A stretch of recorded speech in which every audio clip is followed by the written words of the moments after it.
नमस्कार। आज हम बात करेंगे एक ऐसी शख्सियत की जिनका नाम इतिहास में बहुत बड़ा है, पर शायद हम उन्हें उतना याद नहीं करते जितना करना चाहिए। ये कहानी है सावित्रीबाई फूले की और शिक्षा के मैदान में उनकी लाई हुई क्रांति की। चलिए, एक सवाल से शुरुआत करते हैं। जरा सोचिए, अगर पढ़ना लिखना ही एक जुर्म बन जाए। सुनने में अजीब लगता है ना? पर यह कोई कोरी कल्पना नहीं है। ये उस दुनिया की सच्चाई थी जिसमें सावित्रीबाई फूले ने जन्म लिया था, जहां लाखों लोगों के लिए सीखना वाकई एक सामाजिक अपराध जैसा था। हम बात कर रहे हैं 19वीं सदी के भारत की। एक ऐसा दौर जहां यह माना जाता था कि लड़कियों को पढ़ाना मतलब समाज के खिलाफ जाना है। और ये कोई छोटी मोटी बात नहीं थी।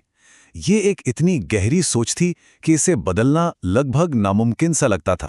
तो देखिए, यहाँ सोच का टकराव कितना बड़ा था।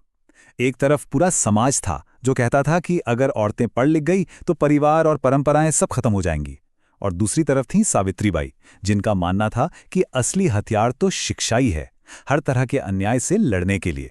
और ठीक इसी माहौल के बीच एक ऐसी शख्सियत सामने आई जिन्होंने तय कर लिया कि वो हर नियम को, हर दकियानुसी सोच को चुनौती देंगी।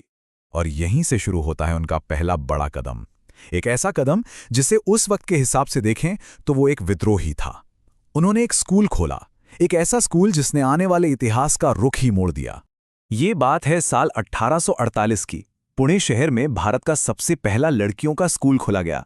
सोच कर देखिए, ये भारतीय शिक्षा के लिए कितना बड़ा, कितना ऐतिहासिक पल रहा होगा।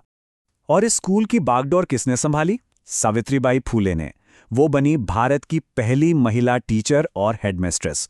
और दिलचस्प बात यह है कि उन्हें खुद उनके पति ज्योतिराव फूले ने घर पे ही पढ़ाया था, जो अपने आप में उस जमाने में क्रांति थी। सावित्रीबाई ने वो रास्ता चुना जिस पर उनसे पहले कोई महिला चली ही नहीं थी।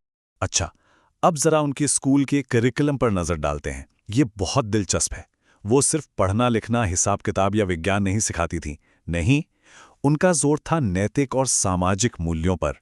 मतलब उनका मकसद सिर्फ दिमाग में जानकारी भरना नहीं था, बल्कि एक अच्छा इंसान, एक मजबूत चरित्र बनाना था। लेकिन जैसा कि अंदाजा लगाया जा सकता है, ये सब इतना आसान तो बिल्कुल नहीं था। उनका ये क्रांतिकारी काम उनके लिए हर रोज एक जंग की तरह था। उन्हें बहुत ही ज्यादा विरोध झेलना पड़ा। ये सुनने में शायद यकीन ना हो, पर यह एक कड़वी सच्चाई है। हर रोज जब वो स्कूल के लिए निकलती थीं, तो रास्ते में उन पर हमला होता था।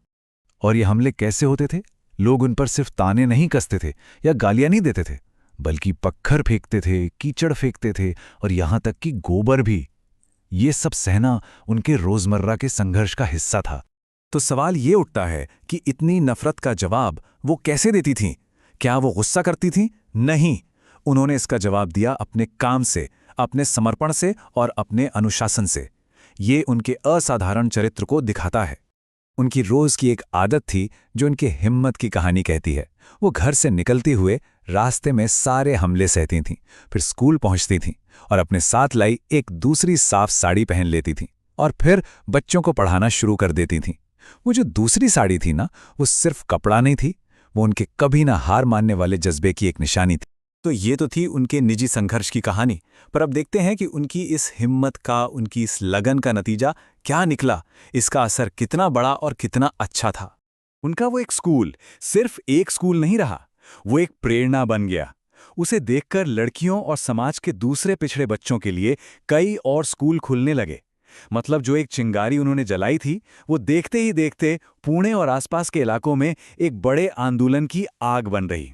तो इस पूरे आंदोलन का नतीजा क्या हुआ, जरा देखिए। औरतों में साक्षरता बढ़ने लगी, लड़कियों के अंदर एक नया आत्मविश्वास, एक आत्मसम्मान जागा। समाज में जो जाति और लिंग को लेकर भेदभाव था, उसे सीधी चुनौती मिली। और सबसे बड़ी बात, भारत में जो आज हम आधुनिक शिक्षा देखते हैं, उसकी नींव रखी गई। तो चलिए अब बात करते हैं उनकी विरासत की। एक ऐसी विरासत जो कभी खत्म नहीं हो सकती। और ये सिर्फ स्कूल बनाने तक सीमित नहीं थी। नहीं, ये उससे कहीं बढ़कर थी। ये एक पूरे देश की सोच बदलने की कहानी थी। शायद उनकी सबसे बड़ी कामयाबी यही थी कि उन्होंने वो कर दिखाया जिसे उस वक्त का समाज नामुमकिन मानता था। उन्होंने ये साबित कर दिया कि औरतें न सिर्फ पढ़ सकती हैं, बल्कि पढ़ा भी सकती हैं और समाज में एक बहुत बड़ा बदलाव भी ला सकती हैं। अगर हम देखें कि उनके काम से पहले और बाद में क्या बदला तो तस्वीर बिल्कुल साफ हो जाती है। उनके आने से पहले महिलाओं के लिए शिक्षा के दरवाजे बंद थे। बाद में वो दरवाजे खुलने लगे। पहले माना जाता था कि औरतें कुछ सीख नहीं सकती, लेकिन उन्होंने साबित किया कि औरतें तो बदलाव की अगुवाई कर सकती हैं। ये एक बहुत बड़ा शिफ्ट था। और ऐसा नहीं कि उनका काम बस इतिहास की किताबों में सिमट कर रह गया है। नहीं, उनके प्रयासों का असर आज भी भारत के एजुकेशन सिस्टम और विमेन एम्पावरमेंट से जुड़े प्रोग्राम्स में साफ साफ दिखाई देता है। तो आखिर में ये कहानी हमें एक सवाल के साथ छूट जाती है। आज हम जिस आधुनिक दुनिया में जी रहे हैं, उसकी नींव में सावित्रीबाई फूले जैसे और कितने गुमनाम नायक और नायिकाओं का संघर्ष छिपा है, जिन्हें हम